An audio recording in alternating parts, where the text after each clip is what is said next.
મિત્રો દિવસ number 2 zero હટવા માટે ચલો. બોલવાનું આસાન હે, વહેલા ઉઠવાનું 5 વાગે અંધારામાં જો આવા ટાઈમે લઈ લો હાથના મોજા, આવા ખતરનાક હથિયાર, અને આ તો જરૂરી છે. ચલો ઇકો નીકળ્યો. અલા અમે એકલા નહીં માનતા, બીજા માનતા. ચલો સવારના 5 વાગે કોને તરસ લાગી યાર. મિત્રો રસ્તાનો સફર તો બહુ સુહાનો હતો. અમારા બધાના મૂડે સુહાના હતા. મિત્રો ખેતરના માલિકે મીઠી બોલી હંગા તમારું સ્વાગત કર્યું.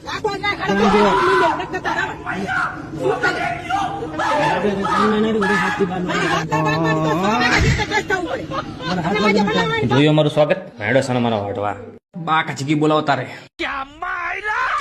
દો વાગતા વાગતા તો અડધા ખેતરની પથારી ફેવર નાખી. સબસે પહેલે હમ પહોંચે મિત્રો. 10 વાગે 10 મિનિટનો આરામ છે મિત્રો. ઘડીક આરામ કરો પછી આખી લેવાના બધા. જો મારી વાલીબા એકલા કેટલો ચા પીવે છે. એ સેલે સેલે બાહુબલી. મિત્રો 12 વાગ્યાનું કઈ ગયા તને અડધો કલાક અમારે ફેટાઈ નાખ્યા. હવે ઘર જવાનું. વાલીઓ મજા આવી ને મજા આવી. મજા આવી.